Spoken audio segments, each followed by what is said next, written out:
ఓం నమో వెంకటేశాయ. అనంతావ్యక్తరూపా అవ్యయానందభూపా గోవింద గోవింద.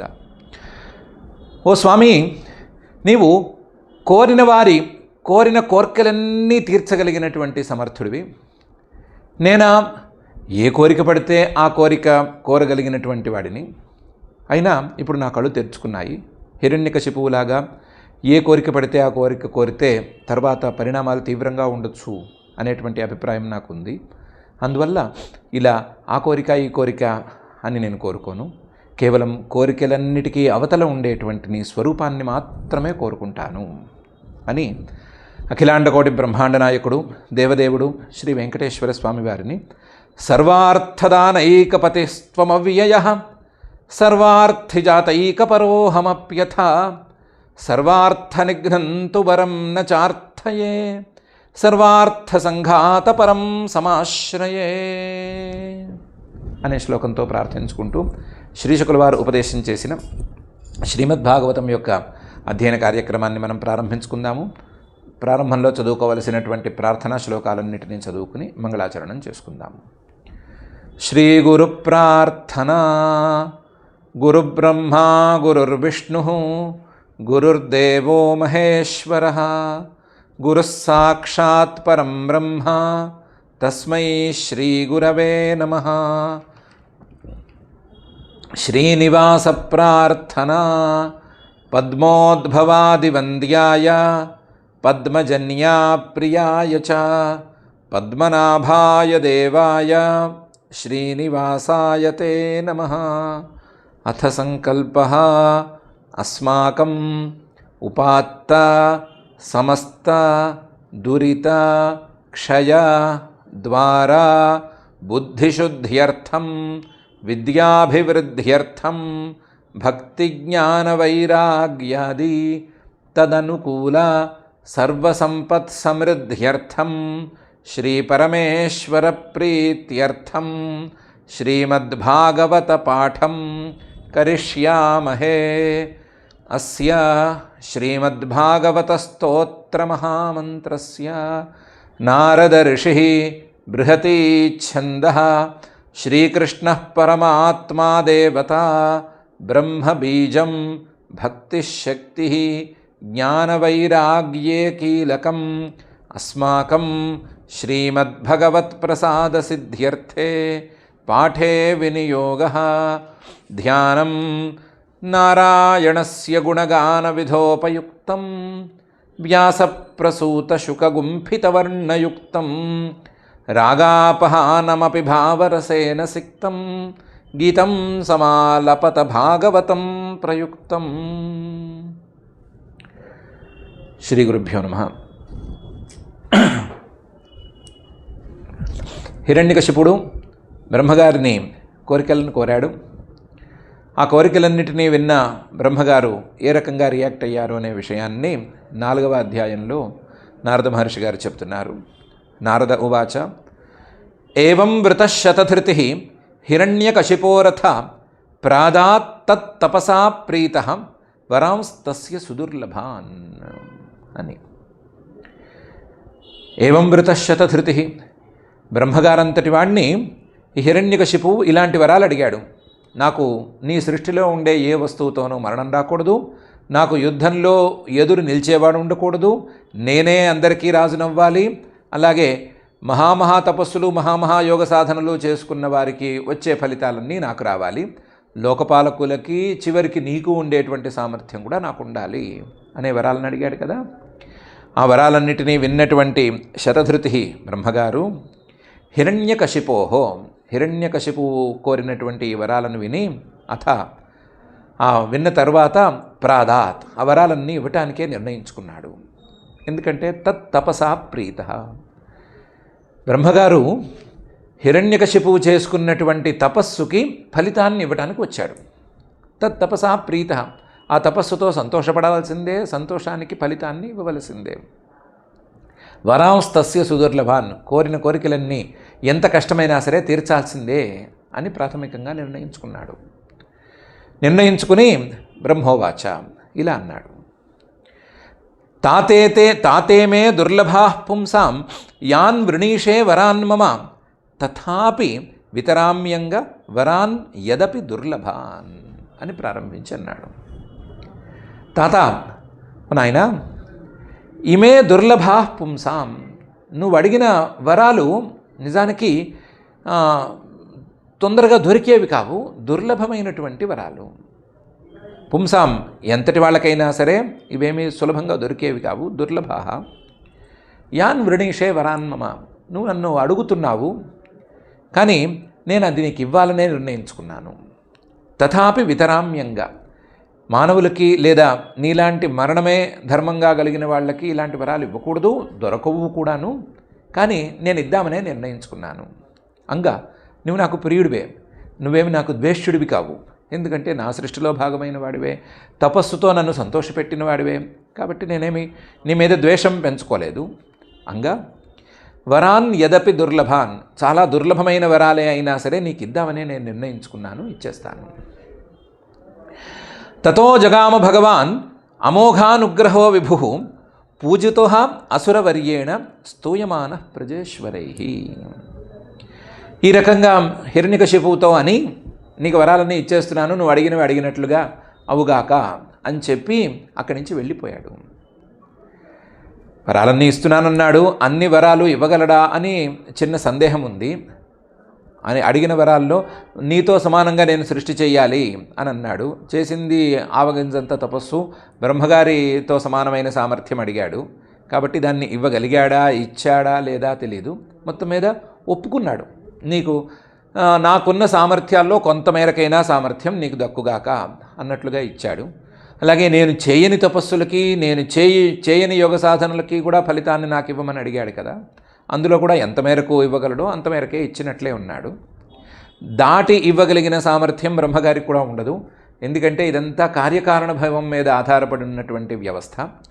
తపస్సు చేసుకుంటే తపస్సు చేసుకున్నవాడు దుర్మార్గుడైనా సరే ఫలితాన్ని పొందుతాడు, ఎంత తపస్సు చేసుకుంటే అంతకే ఫలితాన్ని పొందుతాడు. ఎంత చేస్తే అంతే తప్ప దాన్ని దాటి ఏదో ఫలితం ఉండటం కష్టం ఈ వ్యవస్థలో. అందువలన కాజ్ ఎఫెక్ట్ అనే థియరీ ప్రకారం చూసుకున్నా సరే ఎంత మేరకు సాధ్యమో అంత మేరకే ఇచ్చాడు అని అనుకోవచ్చు. అనుకుని అలా ఇచ్చి తతో జగామ భగవాన్ అక్కడి నుంచి వెళ్ళిపోయాడు. అమోఘానుగ్రహో విభు, ఆయన గనక అనుగ్రహించాడు అంటే ఆయన అనుగ్రహం వ్యర్థం కాదు, ఎందుకంటే విభు ఆయన సర్వసమర్థుడు. పూజిత అసురవర్యేణ, వరాలు ఇచ్చేసరికి హిరణ్యకశిపువు చాలా సంతోషించి ఇంకా ఎక్కువగా స్తుతి చేశాడు, ఇంకా ఎక్కువ పూజలు చేశాడు బ్రహ్మగారికి. ఆ పూజలన్నీ ఈయన అందుకున్నాడు. పూజిత అసురవర్యేణ స్తూయమాన ప్రజేశ్వరై, ఆయనతో పాటు బ్రహ్మగారితో పాటు భృగు మహర్షి గారు, అలాగే దక్ష ప్రజాపతి ఇలాంటి వాళ్ళందరూ వచ్చారనుకున్నాం కదా, వాళ్ళందరూ బ్రహ్మగారు మీలాంటి తెలివైన వాడు ఇంకొకడు లేరు అని స్తుతి చేస్తూ ఉండగా, అలాగే తపస్సు గనక చేస్తే మీరు తప్పకుండా ఫలితాన్ని ఇస్తారు అని వాళ్ళు స్తుతి చేస్తూ ఉండగా ఆ స్తుతులను కూడా వింటూ అక్కడి నుంచి బయలుదేరాడు. ఇందులో కోరిన కోరికలు హిరణ్యకశిపువి, అందులో ఉండేటువంటి మతలబులకి బ్రహ్మగారు బాధ్యత వహించనక్కర్లేదు, అవన్నీ పక్కనుండేటువంటి ప్రజాపతులకి అర్థమైంది. ఇలాంటి మడత పెట్టే వరాలు ఎన్ని ఉన్నా సరే వాటికి విలువ లేదు అనే సంగతి వాళ్ళకి తెలుసు. అందుకని బ్రహ్మగారు మీరు మీ గీత దాటలేదు, అలాగే తపస్సుకు ఫలితాన్ని ఇచ్చి మంచి సందేశాన్నే ఇచ్చారు, ఎలాంటి వాళ్ళు తపస్సు చేసినా సరే ఫలితం దక్కుతుంది అనే సందేశాన్ని ఇచ్చారు అని వాళ్ళు స్తుతి చేస్తూ ఉండగా అక్కడి నుంచి బయలుదేరి వెళ్ళిపోయాడు. తతో జగామ భగవాన్ అమోఘానుగ్రహో విభు పూజితోసురవర్యేణ స్తూయమాన ప్రజేశ్వరై. ఏవం లబ్ధవరో దైత్యో బిభ్రద్ధేమమయం వపు భగవత్యకరోద్వేషం భ్రాతుర్వధమనుస్మరన్. ఏవం ఈ విధంగా తపస్సు చేత వరాలను పొందాడు హిరణ్యకశిపువుడు. హిరణ్యక లబ్ధవర దైత్య దితిపుత్రుడైనటువంటి హిరణ్యకశిపువు బ్రహ్మగారి ద్వారా వరాలను పొందాడు. దానితో పాటుగా బ్రహ్మగారు తన కమండలు జలంతో ప్రోక్షణ చేశారు కదా, ఆ ప్రోక్షణ వల్ల బిభ్రత్ హేమమయం వపు, బంగారం లాంటి శరీరం అతనికి వచ్చింది. వజ్రంలాగా కఠినంగా ఉండేటువంటి, బంగారంలాగా మిలమిలా మెరుస్తూ ఉండేటువంటి శరీరం, అందమైన శరీరం వచ్చింది. రాక్షసుడు కదా అని చూడడానికి అసహ్యంగా ఏం లేడు, మంచి అందంగా తయారయ్యాడు. బిభ్రద్ధేమమయం వపుః. దాంతో ఎప్పుడో దాచిపెట్టుకున్నటువంటి ఈ తపస్సుకు మూలమైనటువంటి భగవంతుడి మీద ద్వేషం అనేది మళ్ళీ పైకొచ్చింది. భగవతి అకరోత్ ద్వేషం. మళ్ళీ భగవంతుడిని ఒకసారి తలుచుకుని ఆయన మీద ఒక్కసారి ద్వేషాన్ని మళ్ళీ మొలిచేట్లు చేసుకున్నాడు. దానికి తగ్గట్లుగా భ్రాతు వధం అనుస్మరన్, నా తమ్ముణ్ణి సంహరించాడు అనే అంశాన్ని స్మరించుకున్నాడు. నా తమ్ముణ్ణి సంహరించినటువంటి ఆ శ్రీమన్ మహావిష్ణువు మీద నాకు ద్వేషం అని అనుకున్నాడు. మళ్ళీ పెంచుకున్నాడు. మరి ద్వేషం పెంచుకున్నవాడు ఎక్కడికి వెళ్ళాలి? ఆ భగవంతుడితో తలబడ్డానికి వెళ్ళాలి కదా, ఆయన ఉండేటువంటి చోటును వెతుక్కుంటూ వెళ్ళాలి కదా, లేదా ఆయనతో యుద్ధం చేసే దారి ఏది అని చూసుకోవాలి కదా. మరి వరాలు అడిగేటప్పుడు ఆ మాటలు అడిగాడా, లేదా వరాలు దొరికిన తర్వాత ఆ పనిలో పడ్డాడా అంటే 2 సందర్భాలలోనూ లేదు. వరాలు అడిగేటప్పుడు నేను రాజు కావాలన్నాడు, నాతో యుద్ధం ఎవరూ చేయకూడదన్నాడు, లేదా నేను అందరి ప్రభావాన్ని అందుకోవాలి అన్నాడు. ఇలాంటి మాటలు మాట్లాడాడే కానీ మా తమ్ముణ్ణి సంహరించిన వాడిని నేను సంహరించాలి అని వరం అడిగాడా? అడగలేదు. సో ద్వేషం అనేది ఒక వ్యాజం మాత్రమే. లోపల రకరకాల కోరికలు ఉన్నాయి. ఆ కోరికలతో వరాలు అడిగాడు. ఆ కోరికలతోనే వరాలు పొందిన తర్వాత పనులు చేయటం మొదలుపెట్టాడు. ఎలా? స విజిత్య దిశస్సర్వాః లోకాంశ్చత్రీన్ మహాసురః దేవాసుర మనుష్యేంద్రాన్ గంధర్వ గరుడోరగాన్. ముందు విజయయాత్ర మొదలుపెట్టాడు. దిశస్సర్వాః మొదలు భూలోకంలో ఉండేటువంటి దిక్కులన్నిటినీ జయించేసేసాడు. వెళితే జయమే, యుద్ధం లేదు కదా. యుద్ధే చాప్రతిద్వంద్వః అని వరం పొందాడు కదా. కాబట్టి దిశస్సర్వాః, ఈ భూలోకంలో ఉండే దిక్కులు, 10 వైపులో ఉండే 4 చిన్న చిన్న రాజ్యాలు, అవి గెలిస్తే మనకేమొస్తుంది అనుకున్నాడు. పైలోకాలకు బయలుదేరాడు. లోకాంశ్చత్రీన్, ముల్లోకాలని జయించేసేసాడు. మహాసురః, చాలా పెద్ద రాక్షసుడు, అందులోనూ అసురః, తన ప్రాణాల మీద తీపి ఉన్నటువంటి వాడు. తన ప్రాణాల మీద తప్ప ఎదుటివారి ప్రాణాల మీద తీపి లేనివాడు. ఎదుటివారి ప్రాణాలను తీయటానికి వెనకాడనివాడు, తన ప్రాణాలను మాత్రం బలి ఇవ్వనివాడు. అలాంటివాడు మహాసురః. దేవ అసుర మనుష్య ఇంద్రాన్. దేవతల్లో రాజులు, దేవతల్లో సమర్థులు, వాళ్ళని ఓడించాడు. తన జాతి వారైనటువంటి రాక్షసుల మీద పడ్డాడు, వాళ్ళని గెలిచాడు. మనుష్యేంద్రాన్, మనుష్యుల్లో చిన్న చిన్న రాజులు వాళ్ళు ఉంటే వాళ్ళని కూడా గెలిచాడు. ముల్లోకాలలో ఉండేటువంటి రాజులందరినీ గెలిచాడు. ముల్లోకాలలో గెలిస్తే నాకేం ఉపయోగం అనుకున్నాడు. గంధర్వ గరుడ ఉరగాన్, గంధర్వుల మీద, పక్షుల మీద, పాముల మీద, వీటి మీద కూడా దాడి చేశాడు. వాళ్ళను కూడా గెలిచాడు. సిద్ధ చారణ విద్యాధ్రాన్ ఋషీన్ పితృపతీన్ మనూన్ యక్ష రక్ష పిశాచేశాన్ ప్రేత భూతపతీనథ. వీళ్ళు కాదు, ఇంకా చాలా జాతుల వాళ్ళు ఉన్నారు, వాళ్ళందరి మీద మన ఆధిపత్యం చెలాయించాలి అని అనుకున్నాడు. అనుకుని సిద్ధుల మీదకి వెళ్ళారు, చారణుల మీదకి వెళ్ళాడు, విద్యాధరుల మీదకి వెళ్ళాడు. ఈ ముగ్గురు పాపం అసలు యుద్ధాలు చేసేవాళ్లే కారు. వీళ్ళందరూ భోగప్రధానమైన జీవితాలని లేదా సిద్ధి ప్రధానమైన జీవితాలని అనుభవించేటువంటి వాళ్ళు. అందుకని వాళ్ళు తొందరగా లొంగిపోయారు. ఋషీన్, వీళ్ళు పరమసాత్వికులు, వీళ్ళు అస్సలు యుద్ధాలు చేయలేదు. వీళ్ళ మీద కూడా ఆధిపత్యాన్ని ప్రకటించుకున్నాడు. పితృదేవతల మీదకి వెళ్ళాడు. పితృపతీన్, పితృదేవతల మీదకి వెళ్ళి వాళ్ళ మీద కూడా ఆధిపత్యాన్ని చెలాయిస్తానన్నాడు. మనూన్, మన్వంతరాలను నిర్ణయించేటువంటి మనువులు మొదలైన వాళ్ళ మీదకి వెళ్ళాడు. వాళ్ళు తొందరగానే లొంగిపోయారు. యక్ష రక్ష పిశాచేశాన్, యక్షుల మీద, రాక్షసుల మీద, పిశాచాల మీద దాడి చేశాడు. దాడి చేసి వాళ్ళ మీద కూడా ఆధిపత్యాన్ని నిలబెట్టుకున్నాడు. యక్ష రక్ష పిశాచేశాన్, వీళ్ళు కాస్తంత రెసిస్ట్ చేశారేమో కానీ ఈ హిరణ్యకశిపు ప్రభావానికి వాళ్ళు లొంగక తప్పలేదు. ప్రేత భూతపతీనథ, ప్రేతాల మీద, భూతాల మీద కూడా దాడి చేశాడు. అదొక రకమైన జాతి, చాలా కష్టాలు అనుభవించేటువంటి, క్రూరంగా ఉండేటువంటి జాతి ప్రేత జాతి. అలాగే భూతాలు ఈ సృష్టిలో ఉండేటువంటి డైవర్సిటీని కాపాడేటువంటి జాతులు. వాటి మీద కూడా దాడి చేసి వాళ్ళను కూడా గెలిచాడు. సర్వసత్వపతీం జిత్వా వశమానీయ విశ్వజిత్ జహార లోకపాలానాం స్థానాన్ని సహ తేజస. అసలు ఈ ప్రాణి ఆ ప్రాణి అనేమీ లేదు. సర్వసత్వపతి ప్రాణులన్నిటి మీద తన ఆధిపత్యం చెలాయించి గెలిచి కూర్చున్నాడు. జిత్వా వశమానీయ గెలిచి వాళ్ళ మీద తన ఆధిపత్యాన్ని నిలబెట్టుకున్నాడు. విశ్వజిత్ మొత్తం ప్రపంచాన్ని మొత్తం గెలిచిన వాడిగా ఉన్నాడు. నియర్లీ మొత్తం కాదు, సుమారుగా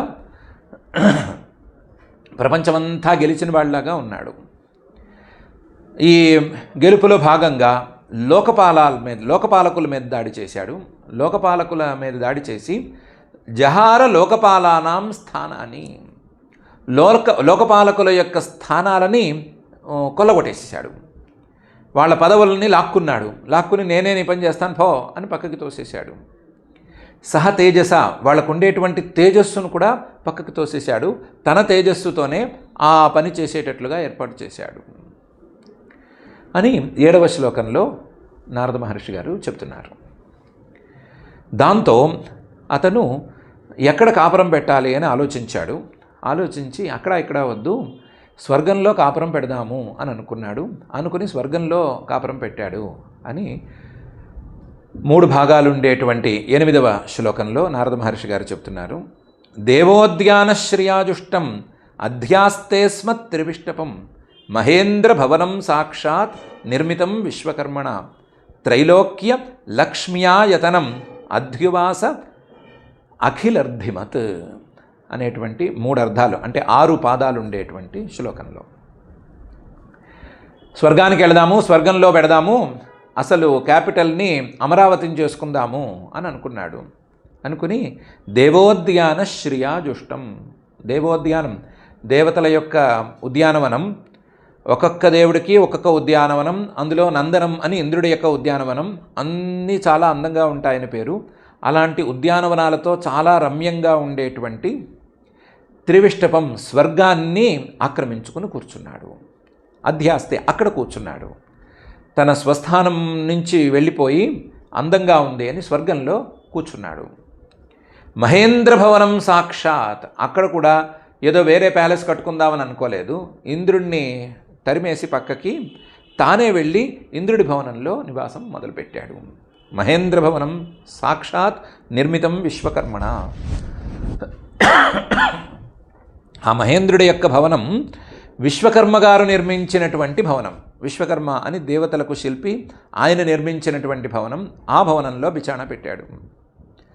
ఆ భవనం త్రైలోక్య లక్ష్మ్యాయతనం, ముల్లోకాలలో మొత్తం కలిపితే ఎంత సంపద ఉంటుందో అంత సంపద ఉండేటువంటి చోటు.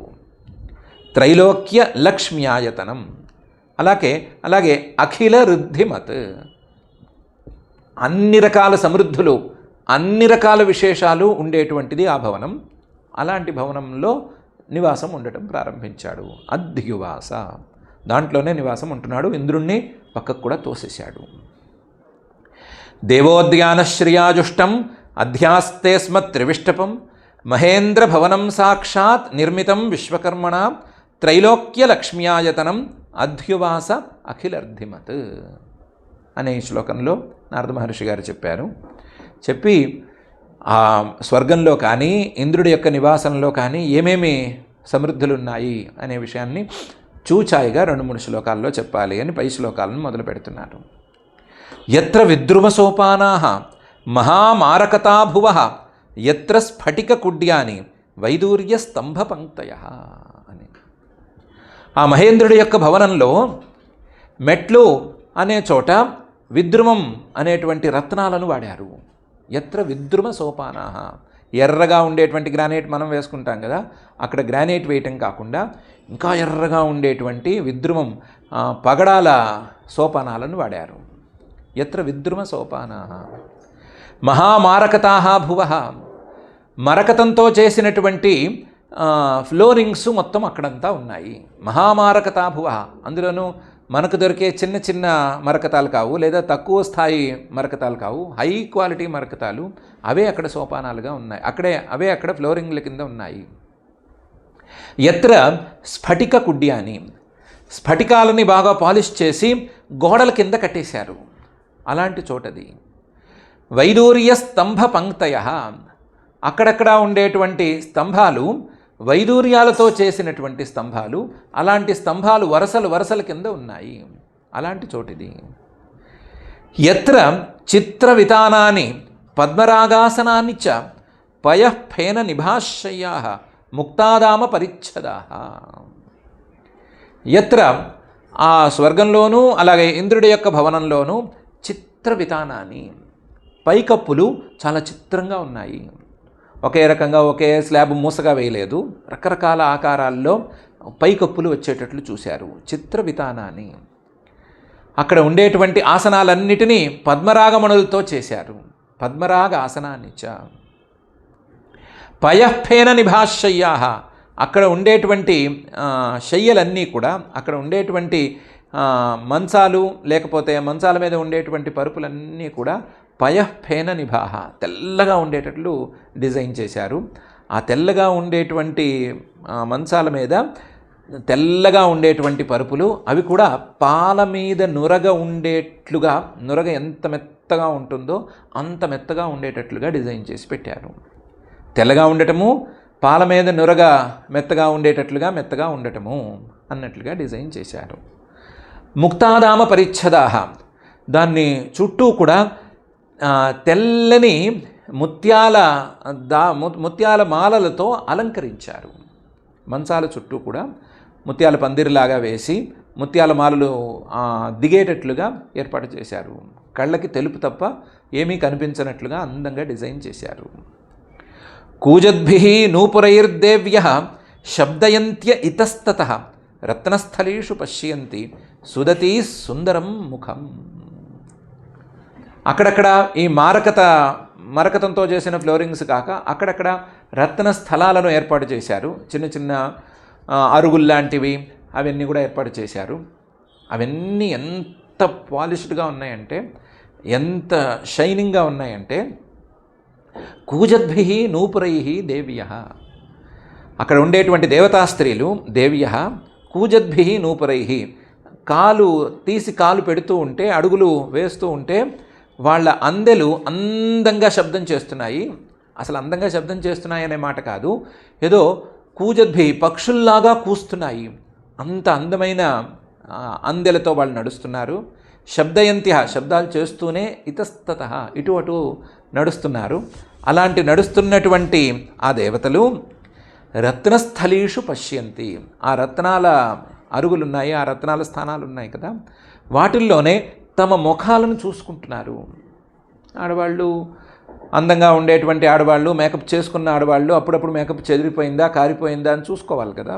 అది చూసుకునేటప్పుడు అద్దాలు అక్కడెక్కడ పెట్టలేదు. అద్దాల అవసరం లేకుండా అక్కడ ఉండేటువంటి అరుగుల మీద, అక్కడ ఉండేటువంటి ఫ్లోరింగ్స్ మీద వాళ్ళ ముఖాలు కనిపిస్తున్నాయి. అక్కడే చూసుకుంటున్నారు. సుదతీహి, వాళ్ళు అందమైన పలు వరసలు గలవాళ్ళు.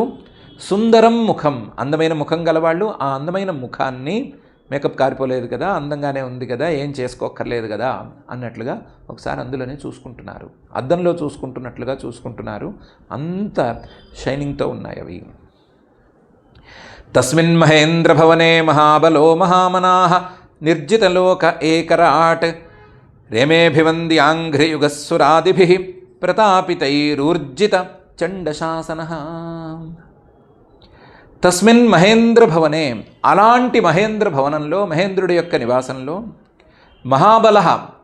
మహాబలం కలిగినటువంటి హిరణ్యకశిపువు, మహామనాహ, ఇలాంటి భవనాలు ఎన్నున్నా సరే అన్నిటి మీద కూర్చుని అన్నిటి కోరికలను తీర్చుకోవాలి అనుకున్నంత ఆశగా ఉన్నటువంటి హిరణ్యకశిపువు, నిర్జిత లోక, తన కింద ఉండేటువంటి ముల్లోకాలను గెలిచి, ఏకరాట్, తన వరానికి తగ్గట్లుగా తనొక్కడే ముల్లోకాలకి ప్రభువు అన్నట్లుగా తయారయ్యి, రేమే, అక్కడ సంతోషించాడు, ఆనందంగా కూర్చున్నాడు. మరి ద్వేషంతో మొదలుపెట్టినవాడు, తమ్ముడి మరణానికి ప్రతీకారం తీర్చుకుంటానన్నవాడు స్వర్గంలో మహేంద్ర భవనంలో ఎంజాయ్ చేయటం ఏంటి అంటే అలాంటి వాడే అతను. కాకపోతే రేమే బాగా ఎంజాయ్ చేశాడు. అభివంద్యాంఘ్రియుగ సురాదిభిః, అతను మహేంద్ర భవనంలో ఎంజాయ్ చేస్తుంటే, సంతోషంగా కాలం గడుపుతుంటే దేవతలే వచ్చి కాళ్ళకి మొక్కడం మొదలుపెట్టారు. వేరే దారి లేదు. అభివంద్యాంఘ్రియుగ, దేవతలు హిరణ్యకశిపువుని చూడంగానే తలలు కింద పెట్టి తమ తలలు అతని కాళ్ళ మీద పడేటట్లు చేసేయటమే తప్ప వేరే దారి లేదు. అన్నంత స్థాయిలో ఉన్నాడు. సురాదిభిః, దేవతలే కాక గెలిచిన మిగతా వాళ్ళందరూ ఉన్నారు కదా, దేవలోకంలోకి ప్రవేశం ఉన్నవాళ్ళు, అలాగే ఇంద్రుడి భవనంలోకి ప్రవేశం ఉన్నవాళ్ళు ఎవరు వచ్చినా సరే ముందు దండం పెట్టవలసిందే అన్నట్లే తయారయ్యాడు. అంత దండం ఎందుకు పెడతారు దేవతలు? అప్పటికే బాగా అధికారం చెలాయించి పొగరుగా ఉంటారు కదా. అంటే అదేం లేదు, ప్రతాపితై ఆల్రెడీ వీళ్ళందరినీ కాల్చేశాడు, తన ప్రతాపంతో వాళ్ళందరినీ కాల్చేశాడు, వాళ్ళందరూ వీడిని చూస్తేనే భయపడుతున్నారు. అందుకని ప్రతాపితై, ఇతని తేజస్సుకి ఇతని యొక్క ప్రభావానికి వాళ్ళు ఆల్రెడీ దెబ్బతిని ఉన్నారు కాబట్టి వాళ్ళు దెబ్బతిని ఉండి వాళ్ళ పొగర్లన్నీ పక్కన పెట్టుకుని చూస్తే దండం పెట్టేస్తున్నారు. ఊర్జిత చండ శాసన, రోజు రోజుకి ఇతని శాసనం యొక్క, ఇతని ఆజ్ఞ యొక్క అధికారం, ఇతని ఆజ్ఞ యొక్క ప్రభావం పెరుగుతోంది. ఊర్జిత శాసన, ఏ శాసనము సవ్యంగా లేదు, చండం ఎవరికో ఒకళ్ళకి ఇబ్బంది తెచ్చేటట్లుగానే ఉంది. అలాంటి ఊర్జిత చండ శాసనగా ఉండేటువంటి హిరణ్యకశిపువు ఆ మహేంద్ర భవనంలో చాలా సంతోషంగా కాలక్షేపం చేస్తున్నాడు. తమంగమత్తం మధునోరు గంధినా వివృత్తతామ్రాక్షి మశేషధిష్ణ్యపాహ ఉపాసతోపాయన పాణిభిర్వినా త్రిభిస్తపో యోగబలౌజసాంపదం. ఇతన్ని చూడంగానే ఇంద్రభవనంలోకి వచ్చినటువంటి వాళ్ళందరూ దండాలు పెట్టాడన్నారు కదా, అది దండాలు పెట్టడం వచ్చిన వాళ్ళకు మాత్రమే పరిమితం కాలేదు, అందరూ ఇక్కడికి రావాల్సిందే, వచ్చిన వాళ్ళందరూ దండాలు పెట్టవలసిందే అనే రూల్ దాకా వచ్చింది. దాంతో ఓ ధర్మరాజా, మత్తం, అతను ఎప్పుడూ ఏదో సురాపానం చేస్తూ మత్తులో ఉండేవాడు. అతను నోరు తెరిస్తే మధునా ఉరుగంధిన, అతను తాగేటువంటి ఆ మద్యం తాలూకు వాసన చుట్టుపక్కల గుప్పు గుప్పుమని కొట్టేది. ఉరుగంధిన, ఎప్పుడు తాగుతూ ఉండేవాడు, ఎప్పుడు నోరు తెరిచి మాట్లాడాడంటే భరించలేనంత వాసన వచ్చేది. ఉరుగంధిన వివృత్త తామ్రాక్షిం, ఎప్పుడు తాగి ఉండేవాడు కాబట్టి కళ్ళు ఎర్రగా ఉండేవి, ఎప్పుడు కళ్ళు ఇలా గట్టిగా మిటగుడ్లు అంటారు కదా, అలా మిటగుడ్లుగా ఉండేవి. వివృత్త తామ్రాక్షిం, ఇలాగే ఉండేవాడు, ఎప్పుడు తాగే ఉండేవాడు, ఎప్పుడు అలాంటి వ్యసనాల మీదే ఉండేవాడు. కానీ అశేషధిష్ణ్యపాహ, ముల్లోకాలలో ఉండేటువంటి ఆయా స్థానాల్లో ఉండే వాళ్ళందరూ కూడా అశేషధిష్ణ్యపాహ, వీళ్ళు వాళ్ళు అని కాదు, లోకపాలకులు కాదు, లేదా ఆయా స్థానాలకు అధిపతులు కాదు, ఎవరైనా సరే ఉపాసతే, ఆయన్నొచ్చి దండం పెట్టవలసిందే, ఆయనకి ఏదో ఒక రకంగా గౌరవం చెల్లించుకోవాల్సిందే, కప్పాలు కట్టుకోవాల్సిందే అనే పరిస్థితి వచ్చింది. ఉపాసత ఉపాయన పాణిభి, వచ్చేటప్పుడు ఏదో ఒకటి తీసుకొచ్చి వాడికి సమర్పించుకోవాల్సిందే. వచ్చేటప్పుడు ఏదో ఒకటి తీసుకొచ్చి, అయ్యా మీకోసం ఇలా స్పెషల్గా ఏదో అక్కడ దొరికేది తెచ్చానండి, ఇక్కడ దొరికేది తెచ్చానండి అని కబుర్లు చెప్పుకోవాల్సిందే. కబుర్లు చెప్పుకుని కనీసం చూసి నవ్వైనా పారేస్తాడా, నన్ను ఈసారి కొట్టకుండా ఉంటాడా, నన్ను దెబ్బతీయకుండా ఉంటాడా అని ఆశపడవలసిందే. అలాంటి స్థితికి వచ్చేశాడు. కాకపోతే వినాత్రిభి, 3 మూర్తులు మాత్రం రాలేదు. వినాత్రిభి, బ్రహ్మ, విష్ణువు, మహేశ్వరుడు, వీళ్ళు 3 రాలేదు. అందులో బ్రహ్మగారు రావాలి అని నేను కోరుకోడు, ఎందుకంటే ఆయన కోసం తపస్సు చేశాడు, వరాలు ఇచ్చాడు అనేటువంటి సాఫ్ట్ కార్నర్ బ్రహ్మగారి మీద ఉంది. మహేశ్వరుణ్ణి ఎందుకో వదిలేసినట్టున్నాడు. శ్రీమన్ మహావిష్ణువు అతనికి ద్వేష్యుడు కాబట్టి రావాలని అనుకోలేదు, తను ఎందుకు వెళ్ళలేదో తెలియదు. కాకపోతే వీళ్ళు 3 మాత్రం ఇక్కడికి రాలేదు. వాళ్ళు 3 తప్ప మిగతా వాళ్ళందరూ, ఇంద్రుడు కానీ అగ్ని కానీ వీళ్ళందరూ కానీ ఆ హిరణ్యకశిపు దగ్గరికి రావటమే, వచ్చి ఏదో ఒక కప్పం కట్టుకోవటమే, దండం పెట్టుకోవటమే అనే పరిస్థితి వచ్చేసింది. ఎందుకంటే వరాల్లో అడిగాడు కదా, మహాతపస్సులు మహాయోగ సాధనలు చేసిన వారి ఫలితాలు నాకు దక్కాలి అని. అదే యోగ బలౌజసాం పదం, యోగం అలాగే బలము, ఓజహ ప్రతాపము ఇవన్నీ కూడా ఇతనికి ఉన్నాయి కాబట్టి అలాంటి యోగ బల ఓజసాం స్థానంగా ఉండేటువంటి ఆ హిరణ్యకశిపువుని అందరూ వచ్చి సేవించుకోవలసిన అవసరం ఏర్పడింది. జగుర్మహేంద్రాసన మోజసాస్థితం విశ్వావసుస్తుంబురునారదాదయః గంధర్వసిద్ధా ఋషయోస్తు వన్ము విద్యాధరా అప్సరసశ్చ పాండవా. ఇంద్రుడి భవనంలో కాలక్షేపం చేయడం కాదు, తాగి తందనాలాడడం కాదు, ఇంద్రుడి సింహాసనం మీద కూడా ఎక్కి కూర్చున్నాడు. ముల్లోకాలను ఏలేటువంటి ఇంద్రుడి యొక్క సింహాసనం మీద కూర్చున్నాడు. కూర్చుంటే ఎవరు కాదనలేదు సరికదా, జగుహు అతన్ని స్తుతి చేశారు, అతన్ని స్తుతి చేసి పాటలు పాడారు. జగుహు మహేంద్రాసనం ఓజసా ఆస్థితం. ఇంద్రుడి సింహాసనం మీద తన పరాక్రమంతో తన బలంతో హిరణ్యకశిపువు కూర్చుంటే వీళ్ళందరూ పాటలు పాడారు. ఆ పాటలు పాడిన వాళ్ళల్లో విశ్వావసుహు అనే ఒక పెద్ద గంధర్వుడు ఉన్నాడు, పెద్ద సింగరు గంధర్వుల్లో. ఆ సింగరున్నాడు. తుంబురు నారదాదయ, తుంబురుడున్నాడు, నారదుడున్నాడు. వీళ్ళందరూ వెళ్ళి పాటలు పాడాల్సి వచ్చింది. వేరే దారి లేదు. ఈ తుంబురుడు, నారదుడు సింగర్స్ మాత్రమే కాదు, అంత స్థాయిని దాటినటువంటి మంచి స్కాలర్స్ కూడా వాళ్ళు, మ్యూజిక్ స్కాలర్స్ వాళ్ళు. అందులోనూ సాత్వికతకు పరమావధిగా ఉండేటువంటి సంగీత శాస్త్రాన్ని అభ్యసించిన వాళ్ళు ఆ సమయంలో వెళ్ళి పాటలు పాడవలసి వచ్చింది. గంధర్వ సిద్ధాహ, విశ్వావసువు, తుంబురుడు, నారదుడు వెళితే గంధర్వులు, సిద్ధులు పాటలు పాడటంలో ఆశ్చర్యమేముంది. ఋషులు కూడా పాటలు పాడవలసే వచ్చింది. అస్తువన్ముహు, స్తుతి చేయవలసే వచ్చింది. ఇంకా విద్యాధరాహ అప్సరసశ్చ, విద్యాధరులు అప్సరసలు పాడాల్సిందే, నాట్యం ఆడాల్సిందే అనే పరిస్థితి వచ్చేసింది. దాంతో వాళ్ళు ఆ పనులు చేశారు. పాండవ, ఓ ధర్మరాజా, నువ్వు సింహాసనం మీద కూర్చున్నప్పుడు నీ చుట్టూ చేరి వీళ్ళు నీ గురించి పుస్తుతులు చేశారు, పాటలు పాడారు, నాట్యాలు చేశారని సంతోషించావు చూడు. ఆ విధంగా దేవతలు, ఋషులు వీళ్ళందరూ వచ్చి హిరణ్యకశిపువుకి పాటలు పాడి సంతోషపెట్టారు. సింహాసనం మీద కూర్చుంటూ ఎందుకు కూర్చున్నావు అని అడగలేదు, సరికదా పాటలు కూడా పాడారు అని నారద మహర్షి గారు ధర్మరాజు గారికి చెప్తున్నారు. చివరికి నేను కూడా వెళ్ళి పాటలు పాడాల్సి వచ్చింది ఆ హిరణ్యకశిపువు దగ్గరికి. ఎందుకంటే దారి లేదు. వాడిని పాటలు పాడి కాసేపు కొంతకాలం పాటు స్థిమితంగా కూర్చొనిస్తే ఎవరి మీద పడకుండా ఉంటాడు. ఈ పాటలు పాడటంలో, వినటంలో ఎంతసేపు ఉంటాడో అంతసేపు ఎవరి మీద పడకుండా ఉంటాడు. వాళ్ళ మీద వీళ్ళ మీద పడి ఆ ధర్మాచరణ చేసే వాళ్ళని ఇబ్బంది పెట్టే బదులు నేనే వెళ్ళి పాట పాడుకుంటే, మనస్సును చంపుకుని పాట పాడితే సరిపోతుంది కదా అని నేనే వెళ్ళి పాట పాడవలసి వచ్చింది అని చెప్పారు. మరి ఈ తపస్సుకి వెళ్ళే ముందు హిరణ్యకశిపువు ఏం చేశాడు? ముందు రాక్షసుల్ని పిలిచి మీరు భూలోకంలో యజ్ఞాలు జరగకుండా చూడండి అని ఆజ్ఞ వేశాడు కదా. యజ్ఞాలు జరగకుండా చూస్తే ఆ యజ్ఞరూపుడైనటువంటి శ్రీమన్ మహావిష్ణువుకి బలం తగ్గుతుంది అని ఆజ్ఞ వేశాడు కదా.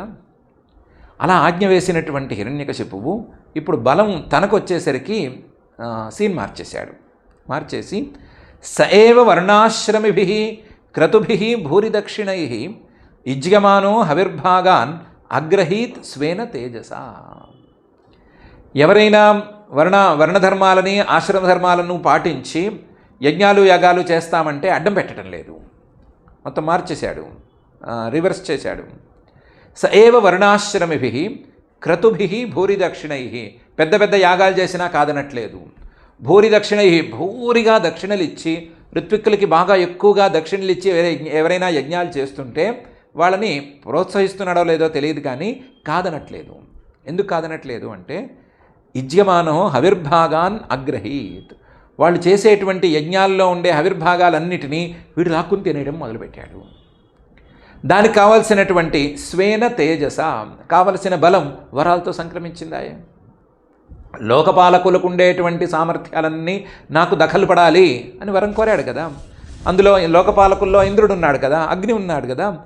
వాళ్ళ సామర్థ్యం, ఇంద్రుడేమో తప్పనిసరిగా ప్రతి యజ్ఞంలో ఉండేటువంటి వాడు, అగ్నేమో ప్రతి యజ్ఞానికి దారిగా ఉండేటువంటి వాడు, పోస్ట్మ్యాన్గా పనిచేసేటువంటి వాడు.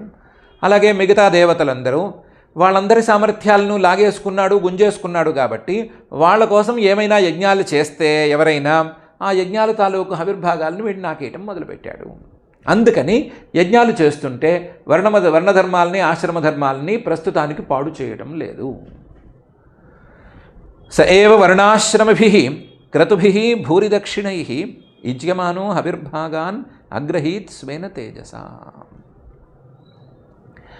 మరి ఇంతగా అధర్మ ప్రధానంగా హిరణ్యకశిపుడు ఉంటుంటే, పైగా ధర్మం ఏమైనా ఎక్కడైనా జరిగితే ఆ ధర్మం తాలూకు ఫలితాలను దేవతలకు వెళ్ళనివ్వకుండా చేస్తుంటే, ఆ ధర్మం తాలూకు ఫలితాలను కూడా, ఆవిర్భాగాలను కూడా తానే తిని తానే బలం పుంజుకుంటూ ఉంటే, మరి అక్కడక్కడ జరగవలసిన పనులు జరగాలి కదా.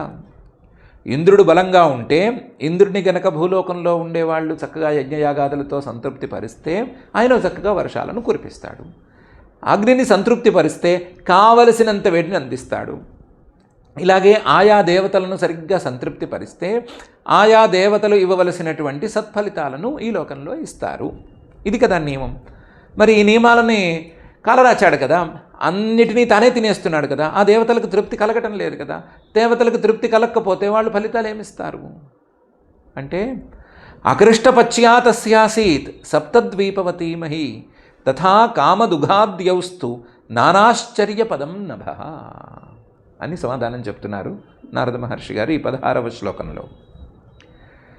తస్య హిరణ్యకశిపువు రాజ్యం చేస్తుంటే ధర్మము అధర్మము అనేది ఎప్పుడో, ఆ వ్యవస్థ ఎప్పుడో మంట కలిసిపోయింది.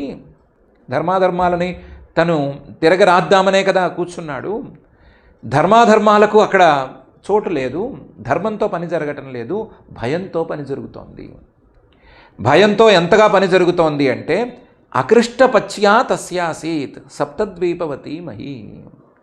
ఈ హిరణ్యకశిపువు ఏం చేస్తాడో, నా నెత్తిన పడతాడో, నన్ను ఏం ముట్టుకాయ ముడతాడో అని భయపడి భూదేవత ఎవరికి ఏం కావాలి అంటే అది వ్యవసాయం చేయకపోయినా ఇవ్వటం మొదలుపెట్టేసింది. వ్యవసాయం చేయకపోయినా సరే పంటలు పండిపోతున్నాయి, వాటంతరవే పండిపోతున్నాయి. నీళ్లు లేకపోయినా సరే పండిపోతున్నాయి. భూమి తాను చొరవ తీసుకుని పని చేస్తోంది హిరణ్యకశిపువు మీద భయంతో. ధర్మం అనేదానికి విలువేం లేదు, భయం అనేదానికి విలువ తెచ్చాడు. అకృష్టపచ్య. మామూలుగా అయితే భూమి ఎంత బాగా ఇంద్రుడు సంతోషించి వర్షాలు పడ్డా సరే, సరిగ్గా వ్యవసాయం చేయకపోతే పంటలు పండనివ్వదు. కష్టపడకపోతే, శ్రమ పడకపోతే పంటల్ని రానివ్వదు. ఆరుగాలం శ్రమించి అంటారు కదా, ఎన్ని నెలల పంట అయితే అన్ని నెలల పంట మీదే శ్రమ చేయాల్సిందే. వాళ్ళు పగలు రాత్రి వెళుతూనే ఉండవలసిందే. అలాగే వాళ్ళు ఎప్పుడూ శ్రమ చేస్తూనే ఉండాలి, ఆ దృష్టితోనే ఉండాలి. ఉంటేనే చక్కగా పంటలు పండుతాయి అని భూమి తాలూకు నియమం. ఆ నియమాన్ని భూమి పాటిస్తూ ఉంటుంది. కానీ హిరణ్యకశిపువు మీద భయం కొద్దీ ఆ నియమాలు పాటించడం మానేసింది.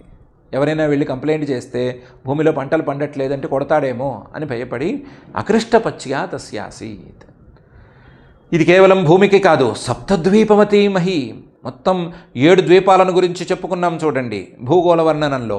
ఆ 7 ద్వీపాలలోనూ ఉండే భూభాగాలన్నీ కూడా ఇలాగే ఉన్నాయి.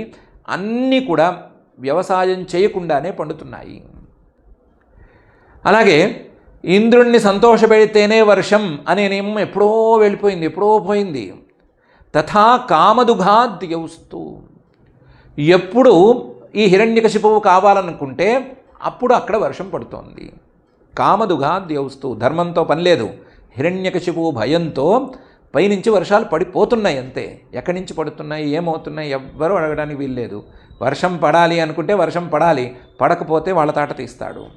కామదుఘాద్యౌస్తు నానాశ్చర్యపదం నభః. ఎప్పుడైనా హిరణ్యకశిపువు కూర్చుని ఆకాశం వైపు చూస్తే ఏంటిది మబ్బులు లేకుండా ఆకాశం ఉంది అంటే టక మబ్బులు రావాల్సిందే. వేసవికాలంలో మండు వేసవికాలంలో మబ్బులు ఎక్కడి నుంచి వస్తాయండి అని అడగటానికి వీల్లేదు. మండు వేసవి కాలంలోనైనా సరే మబ్బులు చూడాలి ఆకాశంలో అని హిరణ్యకశిపువు అనుకుంటే మబ్బులు వచ్చేయాల్సిందే. ఆ మబ్బులేంటి ఈ ఆకారంలో ఉన్నాయి, గంధర్వ నగరాకారంలో ఉండాలి కదా అంటే వెంటనే ఫార్మేషన్ మార్చుకోవాల్సిందే, గంధర్వ నగరాకారంలోకి వచ్చేయాల్సిందే.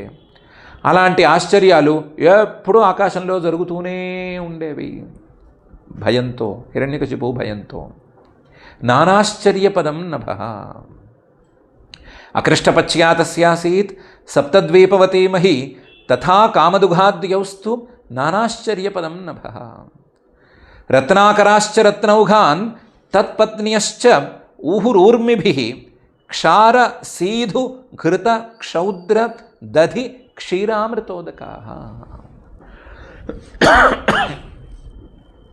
సముద్రాలు గడగడ వణికిపోతున్నాయి ఇతనికి. ఏ రత్నాన్ని కావాలని హిరణ్యకశిపువు అనుకుంటాడో ఆ రత్నాన్ని తమ గర్భంలోంచి బయటికి తీసి అలలతో బయటికి తోసేస్తున్నాయి. సముద్రం లోపలికి వీడు వచ్చి పడ్డాడంటే ఏం చేస్తాడో, మన ప్రాణం ఏం తీస్తాడో అని భయపడి సముద్రంలోకి రానివ్వకుండా బయటికే రత్నాలను తోసేస్తున్నాయి. రత్నాకరాశ్చ.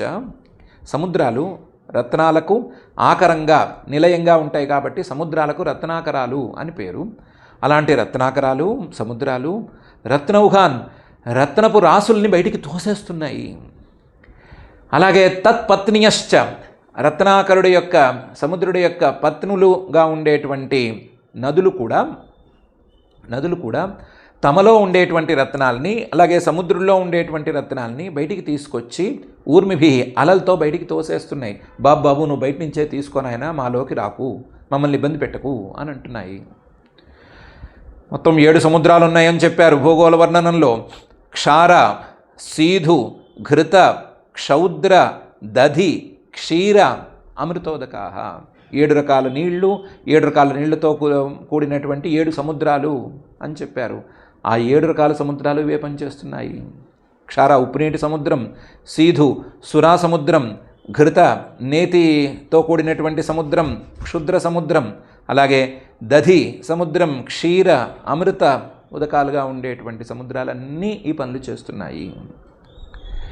శైలా ద్రోణిభిరాక్రీడం సర్వర్తుషు గుణాంద్రుమా దధార లోకపాలానాం ఏక ఏవ పృథక్ గుణాన్. శైలాహ పర్వతాలు వీడిని చూస్తే భయపడిపోతున్నాయి. వీడు ఎప్పుడైనా ఆటలాడదలుచుకుంటే ద్రోణిభి ఆక్రీడం దద్రుహు తమలో ఉండేటువంటి గుహలు, తమలో ఉండేటువంటి లోయలు ఇవన్నీ కూడా వీటన్నిటితోనూ వీడికి ఆట స్థానాలుగా మారిపోయినాయి. హిరణ్యకశిపువుకి ఎప్పుడు ఆడదామనుకుంటే, ఎప్పుడు దాగుడు మూడతలు ఆడదామనుకుంటే అప్పుడు దానికి తగ్గట్టుగా గుహల్ని మార్చుకుని రెడీగా ఉంటున్నాయి. ఎప్పుడు ఆడదామనుకుంటే, ఎప్పుడు పెద్ద విశాలమైన ప్రాంగణంలో ఆడదామనుకుంటే అప్పుడు విశాలమైనటువంటి తమ లోయలోని ప్రాంగణాలని సిద్ధం చేస్తున్నాయి శైలాహ పర్వతాలు. అలాగే చెట్లు ఏ చెట్టు దగ్గరకు వచ్చి ఏ పువ్వు అడుగుతాడో అని భయపడుతోంది. ప్రతి చెట్టు భయపడుతోంది. దాంతో అన్ని ఋతువుల్లోనూ అన్ని రకాల పుష్పాలు ఫలాలు అన్నీ వీడు ఏమడిగితే అది అందించడానికి సిద్ధంగా ఉన్నట్లుగా చెట్లు కూడా ఎప్పుడు రెడీగా ఉన్నాయి ఈ హిరణ్యకశిపువు యొక్క సేవలో. భయంతో, ప్రేమతో కాదు, తపోబలంతో కాదు, భయంతో. ఇలా దధార లోకపాలానాం ఏక ఏవ పృథక్ గుణాన్. ఈ హిరణ్యకశిపువు ఒక్కడే ఏక ఏవ లోకపాలానాం లోకపాలకుల యొక్క గుణాలన్నిటినీ కూడా పృథక్ గుణాన్ వేరువేరుగా ఉండేటువంటి గుణాలన్నిటినీ కూడా ఇతనొక్కడే ధరించడం మొదలుపెట్టాడు. ఇతనే అగ్నిలాగా మండుతున్నాడు, ఇతనే ఇంద్రుడిలాగా వర్షాన్ని ప్రసాదిస్తున్నాడు. చల్లగా ఇతనే ఉంటాడు, వేడిగా ఇతనే ఉంటాడు, 2 పనులు చేస్తున్నాడు. అంత సామర్థ్యాన్ని అతను చూపిస్తున్నాడు అని నారద మహర్షి గారు ఈ 18వ శ్లోకంలో చెప్తున్నారు. స ఇత్థం నిర్జిత కకుప్ ఏకరాడ్ విషయాన్ ప్రియాన్ యథోపజోషం భుంజాన నాతృప్యదజితేంద్రియ అని మొత్తం మీద ఇప్పుడు చెప్పిన దాని సారాంశాన్ని ఒక శ్లోకంలో తేల్చి చెప్పారు. సహా ఆ హిరణ్యకశిపువు ఇత్థం ఈ విధంగా ఎప్పుడు ఏమనుకుంటే అది చేసుకుంటూ నిర్జిత కకుప్ అన్ని దిక్కుల్ని జయించి ఏకరాట్ చక్రవర్తిగా ముల్లోకాలకు చక్రవర్తిగా నిలిచి ప్రియాన్ విషయాన్ తనకి ఇష్టమైనటువంటి విషయాలను యథోపజోషం భుంజాన ఎప్పుడు దేని మీద ప్రీతి కలిగితే అప్పుడు హాయిగా అనుభవిస్తూ కాలక్షేపం చేశాడు. ద్వేషం ఎప్పుడు పోయింది. ఈ విలాసాల మీద ప్రీతి లేదా ఈ భోగలాలసత ఇది బాగా పెరిగిపోయింది. యథోపజోషం భుంజాన కోరికల్లో ఎన్ని మార్పులు వస్తే అన్ని మార్పులు అందించడానికి సిద్ధంగా ఈ ప్రపంచం అంతా ఉంది. భయపడుతూ గడగడలాడుతూ ఉంది. దాంతో ఈగో సాటిస్ఫాక్షన్ కూడా చక్కగానే అవుతోంది. ఇలా భోగాలను అనుభవిస్తున్నాడు. కానీ నా తృప్యత్ అతనికి తృప్తి అనేది కలగలేదు. ఎందుకంటే అజితేంద్రియ అతను ఇంద్రియాలను గెలవలేదు. ఇంద్రియాలను గెలవలేదు కాబట్టి అతనికి తృప్తి కలగలేదు. తృప్తి కలగలేదు కాబట్టి ఎప్పుడు ఏదో కోరిక కలుగుతూనే ఉంది. ఈ కోరిక తర్వాత ఇంకోటి, ఇంకోటి తర్వాత ఇంకోటి అలా కలుగుతూనే ఉన్నాయి. వాటిని అనుభవించడంలోనే కాలక్షేపం చేస్తూ వస్తున్నాడు. స ఇత్థం నిర్జిత కకుప్ ఏకరాడ్ విషయాన్ ప్రియాన్ యథోపజోషం భుంజాన నాతృప్యదజితేంద్రియ అని నారద మహర్షి గారు ఈ శ్లోకంలో చెప్తున్నారు.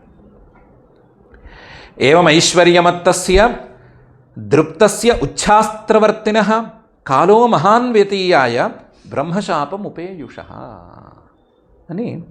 ఏవం ఈ విధంగా ఐశ్వర్యమత్తస్య ఐశ్వర్యంతో మత్తెక్కి ఉన్నాడు, దృప్తస్య గర్వంగా ఉన్నాడు, ఎవ్వరి మీదైనా సరే దర్పాన్ని తప్ప వేరే దాన్ని ప్రదర్శించడం లేదు, ఉచ్ఛాస్త్రవర్తిన శాస్త్రంలో ఉన్నట్లు నడుచుకోవటం అనేది వీడి స్వభావంలోనే లేదు, దాన్ని ఎప్పుడో దాటేశాడు శాస్త్రాన్ని. ఇలాంటి వాడికి కాలో మహాన్ వ్యతీయాయ తీరని కోరికలతో తృప్తి లేని భోగాలతో కాలక్షేపం చేస్తుంటే కాలం చాలా పెద్ద కాలం, సుదీర్ఘమైన కాలం గడిచిపోయింది. 71 యుగాల పాటు, సుమారుగా 1 మన్వంతర కాలం పాటు కాలం గడిచిపోయింది. బ్రహ్మశాపం ఉపేయుష సాక్షాత్తు పరమాత్మతత్వజ్ఞానంతో పరమాత్మలుగా మారినటువంటి సనక సనందనాదుల యొక్క శాపం ఇతనికి ఉంది కదా. ఆ శాపం ఉపేయుష శాపాన్ని పొందినటువంటి ఈ హిరణ్యకశిపువుకి ఇంత సుదీర్ఘకాలం గడిచింది, గడిచినా సరే కాలము తెలియలేదు, కోరికలు తీరలేదు అని నారద మహర్షి గారు అంటున్నారు. ఏవం ఐశ్వర్యమత్తస్య దృప్తస్య ఉచ్ఛాస్త్రవర్తినః కాలో మహాన్ వ్యతీయాయ బ్రహ్మశాపముపేయుష అనేటువంటి ఈ శ్లోకం. తర్వాత ఏమైంది, ఏం జరిగింది, మనం కథలోకి ఎలా ప్రవేశిస్తున్నాము అనే విషయాన్ని చక్కగానే చూసుకుందాము. ఈరోజు పారాయణకి ఏకంగా 20 శ్లోకాలు ఉన్నాయి కాబట్టి పారాయణకి ఎక్కువ కాలం పట్టేందుకు అవకాశం ఉంది, కాబట్టి ఇక్కడికి ఆపుకుందాము. హిరణ్యకశిపువు అతను మొదలుపెట్టినటువంటి తీరు, అంటే తమ్ముడి వధ తరువాత అతను మాట్లాడిన మాటలు, తపస్సుకు వెళ్లే ముందు రాక్షసులతో అతను మాట్లాడినటువంటి మాటలు, తపస్సు అయిన తర్వాత బ్రహ్మగారితో మాట్లాడినటువంటి మాటలు, వరాలను కోరిన వరాలు, అలాగే వరాలు దొరికిన తర్వాత వ్యవహరించిన తీరు, ఇవన్నీ కనుక ఒక వరుసలో పెట్టుకుని చూస్తే ఇతను పూర్తిగా మెచ్యూర్డ్ కాదు అనే విషయం స్పష్టంగా తెలుస్తోంది. మెచ్యూరిటీ లేక ఈ విధంగా ఉన్నాడు. ఏ సందర్భానికి తగ్గట్లుగా ఆ సందర్భంలో మాట్లాడుతున్నాడు. సాంత్వనపరచాలి అంటే ఆత్మనిత్యం అంటున్నాడు, తాను సాధించాలి అంటే దేహం నిత్యం అన్నట్లు వ్యవహరిస్తున్నాడు, ఎవరినైనా రెచ్చగొట్టాలి అంటే ద్వేషం ప్రధానం అన్నట్లున్నాడు, తాను అనుభవించవలసి వచ్చేసరికి ద్వేషాన్ని పక్కన పెట్టి 71 మన్వంతరాల కాలం పాటు కాలక్షేపం చేశాడు.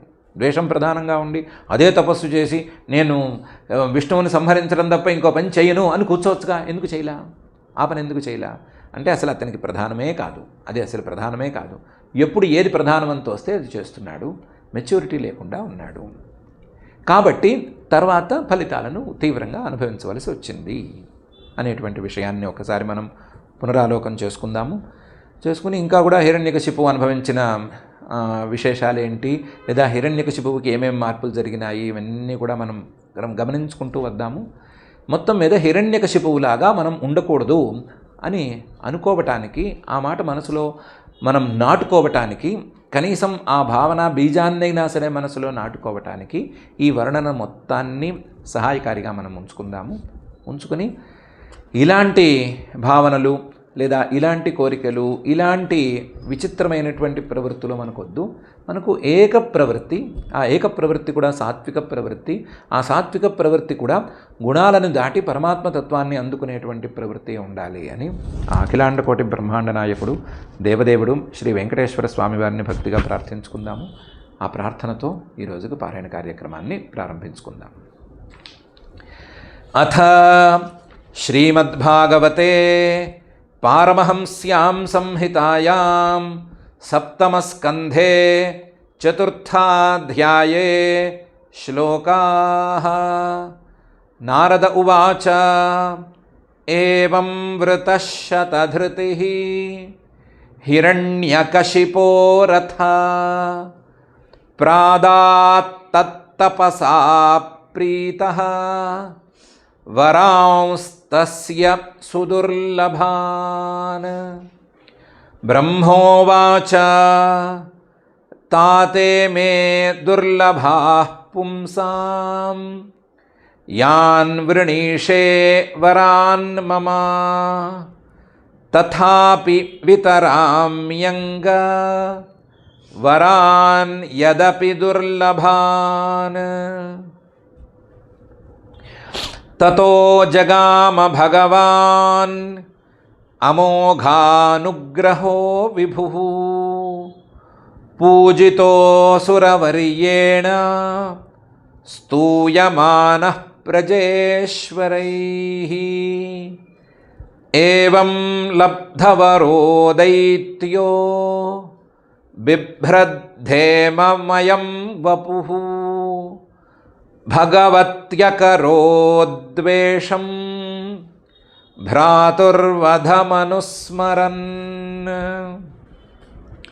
సవిజిత్య దిశః సర్వాః లోకాంశ్చత్రీన్మహాసురః దేవాసురమనుష్యేంద్రాన్ గంధర్వ గరుడోరగాన్ సిద్ధచారణ విద్యాధ్రాన్ ఋషీన్ పితృపతీన్ మనూన్ యక్షరక్షః పిశాచేశాన్ ప్రేతభూతపతీనథ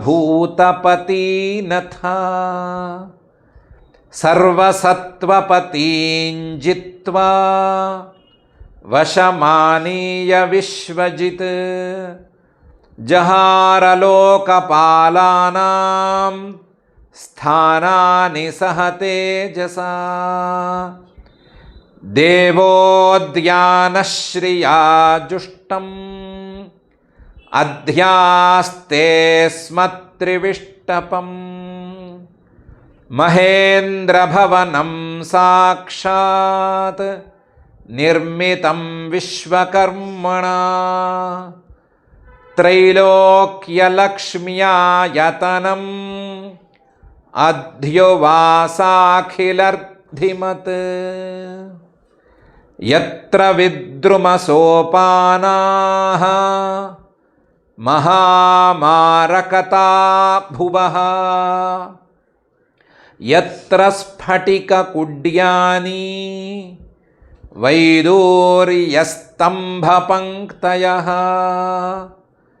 యత్ర చిత్రవితానాని పద్మరాగాసనాని చ పయఃఫేన నిభాశయ్యాః ముక్తాదామపరిచ్ఛదాః కూజద్భిర్నూపురైర్దేవ్యః శబ్దయంత్య ఇతస్తతః రత్నస్థలీషు పశ్యంతి సుదతి సుందరం ముఖం తస్మిన్ మహేంద్రభవనే మహాబలో మహామనా నిర్జితలోక ఏకరాట్ రేమేభివంద్యాంఘ్రియుగస్సురాదిభిః ప్రతాపితైరూర్జితచండశాసనః తమంగమత్తం మధునోరుగంధినా వివృత్తతామ్రాక్షిమశేషధిష్ణ్యపాః ఉపాసతోపాయనపాణిభిర్వినా త్రిభిస్తపో యోగబలౌజసాం పదం జగుర్మహేంద్రాసన మోజసా స్థితం విశ్వావసుస్తుంబురు నారదాదయః గంధర్వసిద్ధా ఋషయోస్తువన్ముః విద్యాధరా అప్సరసశ్చ పాండవా స ఏవ వర్ణాశ్రమిభిః క్రతుభిర్భూరిదక్షిణైః ఇజ్యమానో హవిర్భాగాన్ అగ్రహీత్ స్వేన తేజసా అకృష్టపచ్యా తస్యాసీత్ సప్తద్వీపవతీ మహీ తథా కామదుఘాద్యౌస్తు నానాశ్చర్యపదన్నభః రత్నాకరాశ్చ రత్నౌఘాన్ తత్పత్న్యశ్చోహురూర్మిభిః క్షారసీధుఘృత क्षौद्र दधि क्षीरामृतोदकाः शैलाद्रोणिभिराक्रीडम् सर्वर्तुषु गुणान्द्रुमाः दधारलोकपालानाम् एक एव पृथग्गुणान् स इत्थन्निर्जितककुप् एकराड्विषयान् प्रियान् यथोपजोषं भुञ्जानः नातृप्यदजितेन्द्रियः एवमैश्वर्यमत्तस्य दृप्तस्योच्छास्त्रवर्तिनः कालो महान् व्यतीयाय ब्रह्मशापमुपेयुषः इति श्रीमद्भागवते पारमहंस्यां संहितायां सप्तमस्कन्धे चतुर्थाध्याये श्लोकाः। अथ क्षमा प्रार्थना। यदक्षरपदभ्रष्टं मात्राहीनं च यद्भवेत् तत्सर्वं क्षम्यतां देव नारायण नमोऽस्तु ते। अथ भगवत्समर्पणं कायेन वाचा मनसेन्द्रियैर्वा बुद्ध्यात्मना वा प्रकृते स्वभावात् करोमि यद्यत् सकलं परस्मै नारायणायेति समर्पयामि। अथ लोकक्षेमप्रार्थना। सर्वे भवन्तु सुखिनः सर्वे सन्तु निरामयाः सर्वे भद्राणि पश्यन्तु मा कश्चिद्दुःखभाग् भवेत्। अथ मङ्गलं श्रियः कान्ताय कल्याणनिधये निधयेऽर्थिनां श्रीवेङ्कटनिवासाय श्रीनिवासाय मङ्गलम्।